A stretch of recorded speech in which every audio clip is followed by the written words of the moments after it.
काम पे तो तुम जा नहीं रहे हो, फिर कहाँ थे सारा दिन? नौकरी तो नहीं छोड़ दी?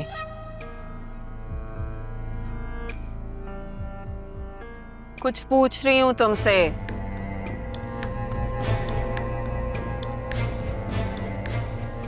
कबीर, तुम ठीक तो हो ना? कोई परेशानी है? नहीं, कोई परेशानी नहीं है। सारी जिंदगी गुजर गई लेकिन तुमने ढंग से झूठ बोलना नहीं सीखा और ना ही सच। कभी कभी मैं सोचती हूँ हमारी शादी हुई क्यों थी? शायद एक दूसरे की नफरत सहने के लिए। वैसे तो तुम पहले भी हमेशा मुझसे लापरवाह थे, लेकिन आजकल तुम कुछ ज्यादा ही गुमसुम हो। अब तो खाला भी नहीं रही जो तुम्हें मेरे खिलाफ भड़काती रहती थी। सारा इल्जाम मेरी माँ पर डालकर खुद को बेकसूर ना समझो। तुमने जो गलती की है ना, किस्मत तुम्हें कभी माफ नहीं कर सकती।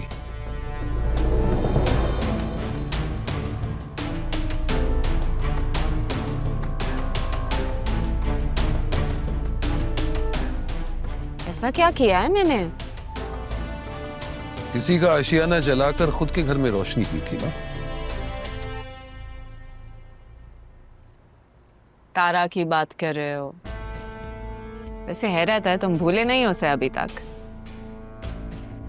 याद रखो कबीर, इस गुनाह में तुम बराबर के शरीक थे। हाँ, इसी की सजा काट रहा हूं और वो सामने आकर भी शायद मेरा चेहरा नहीं देखना चाहेगी। सामने आकर? तुम मिले हो उससे? और तो मरने के बाद ही मिले मुझे। ढूंढ ढूंढ कर थक गया। मिल जाएगी तो मना लोगे? नहीं, वो नहीं मानते, लेकिन कम से कम माफी तो मांग सकता। कितने बेचैन हो रहे हो ना तुम उससे माफी मांगने के लिए। और मैं, जिसने सारी जिंदगी तुम्हारे रवैये को बर्दाश्त किया, उसका क्या? उसकी जिम्मेदार तो तुम खुद हो। ठीक है, एक दिन इकट्ठे ही माफिया मांगोगे तुम।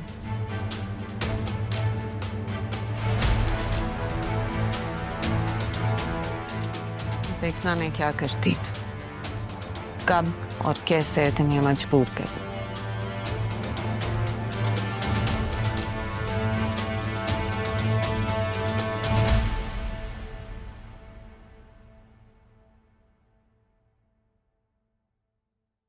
आसी,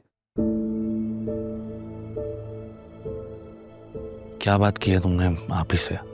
मैं शर्म आनी चाहिए। क्यों? मुझे क्यों शर्म आनी चाहिए? मुझे इज्जत से इस घर में ब्याह के लाया गया है, रिश्ता लेकर गए थे आप लोग, मैं क्यों शर्म करूं? नहीं, मैं समझ रहा हूं तुम्हारी बात, तुम क्या कहना चाह रही हो। एक बात याद रखना आसिया, कोई इंसान अगर कोई गलत फैसला लेता है ना तो उसे तब्दील भी कर सकता है, लेकिन मैं नहीं चाहता कि मेरी बेटी को कोई दुख पहुंचे। आप ही ने जितनी तकलीफों के साथ जिंदगी गुजारी है, किसी दुश्मन को भी वो दिन देखने ना पड़े। और ये तुम राहा और अरमान के बारे में क्या कह रही थी? जब तुम जानती हो कि राहा की शादी जरीउन से ही होगी, चाहे तुम कुछ भी कर लो। मैं जानती हूँ मुझे कुछ भी करने की इजाजत है अदील, बट मैं राहा और जरीउन की शादी की तैयारियों की बात कर रही थी। सोचा तो ये था कि बतूल की शादी होगी उससे, अब वो तो होने से रही, तो अब राहा के साथ जो जाने अनजाने में मैंने गलतियां की हैं, उन गलतियों का कफारा अदा नहीं कर सकती क्या? मैं तुम्हें समझ नहीं पा रहा हूं। लेकिन मैं सब कुछ समझ गई। तारा को तो मैं कुछ नहीं कह सकती, लेकिन राहा के साथ मेरा बिहेवियर बहुत बुरा था। तुमसे और राहा से मैं माफी मांग लूंगी, बतूल को भी समझाऊंगी, वो भी समझ जाएगी, आखिर वो भी तो उससे बहुत प्यार करती है। तुम अचानक, is everything alright? Yeah, everything is all right. जब राहा और ज़रियून को साथ देखा तो अंदाज़ा हुआ कि मैं नहीं कर सकती अपनी बेटी के साथ ज्यादती। जो राहा का है वो राहा को ही मिलना चाहिए।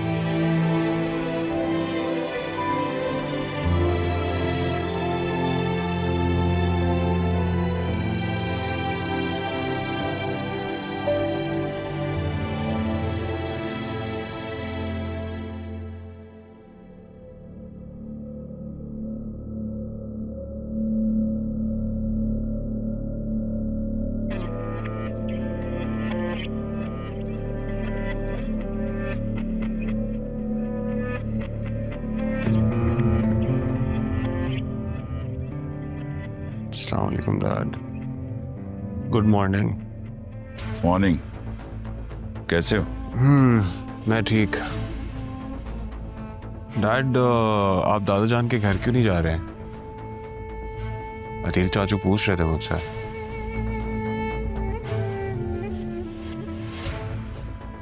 वेट कर रहा हूं मैं। ताईजान की फौतगी को कुछ दिन गुजर जाएं, फिर अदील से बात हो। वैसे मैं पक्का कर चुका हूं अदील को।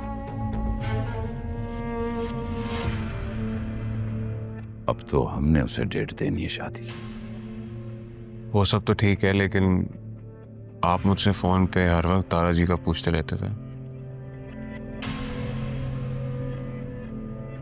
जब से आप आए एक बार भी मुलाकात नहीं की आपने, क्यों? मिल लूंगा। अब आ गया हूं तो मेल जोल तो रहेगा ही। तुम कहां जा रहे हो? मैंने अभी राहा को लेकर जाना है ऑफिस। तो ऐसा करो कि मैं फ्रेश हो जाता हूं, मुझे अदील के घर छोड़ दें। चलें ठीक है, फिर मैं कॉफी पी लेता हूँ और शावर कर लेता हूँ। मैं मिलता हूँ आपसे थोड़ी देर में। ओके।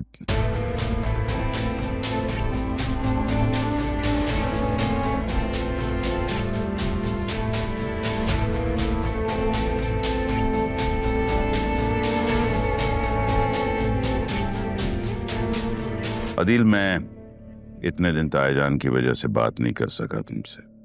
दायरा दुख ही ऐसा है कि सामने। अरे वसीम भाई, आपने कहा था 3 वक्त का खाना आप हमारे साथ खाएंगे, उसके बाद तो आप आज ही नजर आए हैं। भाभी क्या करूं मैं? इतने दिनों बाद आया हूं, पुराने दोस्तों ने पकड़ लिया। बड़ी मुश्किल से जान बख्शी की है उन्होंने छोड़ा है तो मैं सीधा आप लोगों के पास आया। मैंने तो वसीम भाई से कहा था कि यहीं रहते, जाने की जरूरत ही नहीं थी। नहीं, जरूरत तो नहीं, लेकिन मेरा मिजाज ऐसा है अदील कि मैं किसी को अपनी वजह से डिस्कम्फर्ट में नहीं डाल सकता। सामने को